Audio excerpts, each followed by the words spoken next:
Welcome to மகிழ்ந்தேடி channel. உங்களுக்கு இந்த video பிடிச்சிருந்தா லைக் பண்ணுங்க, ஷேர் பண்ணுங்க, கமெண்ட் பண்ணுங்க, சப்ஸ்கிரைப் பண்ணுங்க. மறக்காம பக்கத்துல உள்ள பெல் பட்டனை கிளிக் பண்ணிருங்க. இப்போ வாங்க வீடியோக்குள்ள போகலாம். இன்னைக்கு நாம கிருஷ்ண ஜெயந்தி ஸ்பெஷலாக கிருஷ்ணர் பாதங்கள் எப்படி வரைகிறதுன்னு பார்க்க போகிறோம். இதுக்கு நான் ஒரு 2 டீஸ்பூன் அளவுக்கு பச்சரிசி மாவு எடுத்துருக்கிறேன். இந்த பச்சரிசி மாவை கொஞ்சம் அகலமான பவுலில் சேர்த்துக்கலாம். இப்போ இதில் தண்ணி சேர்த்து நல்லா தோசை மாவு பதத்துக்கு இதை மிக்ஸ் பண்ணிக்கலாம். சிலர் அரிசியை நல்லா ஊற வச்சு அரைச்சி இந்த மாவு ரெடி பண்ணுவாங்க. நம்ம டைரெக்டாக அரிசி மாவை வச்சு இன்றைக்கி இந்த மாவு ரெடி பண்ணியிருக்கிறோம். இப்போது கிருஷ்ணர் பாதங்கள் எப்படி வரைகிறதுன்னு பார்க்கலாம்.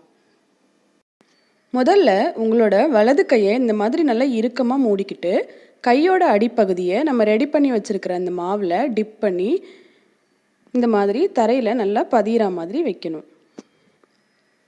இதே மாதிரி இடது கையையும் நல்லா இறுக்கமாக மூடிட்டு நம்ம ரெடி பண்ணி வச்சுருக்கிற மாவில் டிப் பண்ணி ஏற்கனவே வச்ச அச்சுக்கும் கொஞ்சம் மேலே இடது கையோட அச்சையும் வைக்கணும்.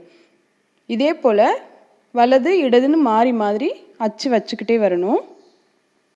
ஆரம்பத்தில் இந்த அச்சு சரியாக பதியாது. நம்ம பின்னாடி இதுக்கு மேலே மாவு வச்சு அதை அட்ஜஸ்ட் பண்ணிக்கலாம். முதல்ல இந்த மாதிரி கால் தடை மாதிரி அச்சு வச்சுக்குவோம். இந்த மாவு காஞ்சதுக்கப்புறமா பார்த்திங்கனாலே நல்ல பாதம் மாதிரி அழகாக இருக்கும். இருந்தாலும் இது இன்னும் நல்லா டார்க்காக வர்றதுக்கு இந்த மாதிரி கேப் இருக்கிற இடத்துலலாம் நம்ம மாவு வச்சு ஃபில் பண்ணிக்கலாம். நல்லா மாவு எடுத்து இந்த மாதிரி எல்லா சைட்லேயும் ஃபில் பண்ணிக்கலாம். வீட்டு வாசல்லேருந்து பூஜை ரூம் வரைக்கும் இந்த மாதிரி கிருஷ்ண ஜெயந்திக்கு பாதம் வரைவாங்க. அது பார்க்கவே ரொம்ப அழகாக இருக்கும். பார்த்திங்களா? இதே மாதிரி இப்போ நம்ம எல்லா பாதத்துலேயும் மாவு வச்சு ஃபில் பண்ணியாச்சு. அடுத்து விரல்கள் வைக்க போகிறோம். இந்த மாதிரி கட்டை விரலை மாவில் டிப் பண்ணிவிட்டு கால் பெருவிரல் வச்சுக்கலாம். மற்ற 4 விரலுக்கும் நம்மளோட கை சுண்டு விரல் இருக்கு இல்லையா, அதை மாவில் டிப் பண்ணிவிட்டு சின்ன சின்னதாக புள்ளி மாதிரி வச்சோனாலே போதும். இது காஞ்சதுக்கப்புறமா பார்த்திங்கன்னா நல்லா அழகாக பாதம் மாதிரியே இருக்கும்.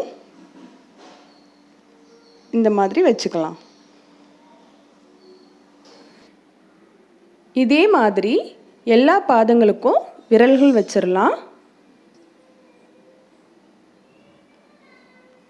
நீங்கள் இந்த விரல்கள் வச்சு முடிச்சுட்டு ஃபினிஷ் பண்ணிவிட்டு பார்க்கும்போதே அது ரொம்ப அழகாக இருக்கும். அந்த பாதம் பார்த்தீங்களா எவ்வளோ அழகாக வந்திருக்குன்னு.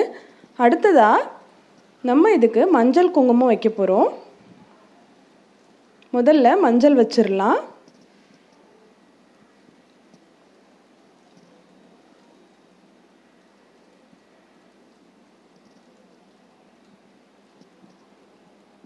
அடுத்ததாக குங்குமம் வச்சுக்கலாம்.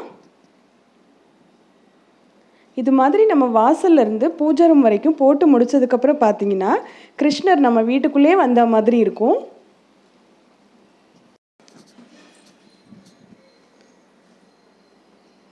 கடைசியாக பூ வச்சு டெக்கரேட் பண்ணலாம்.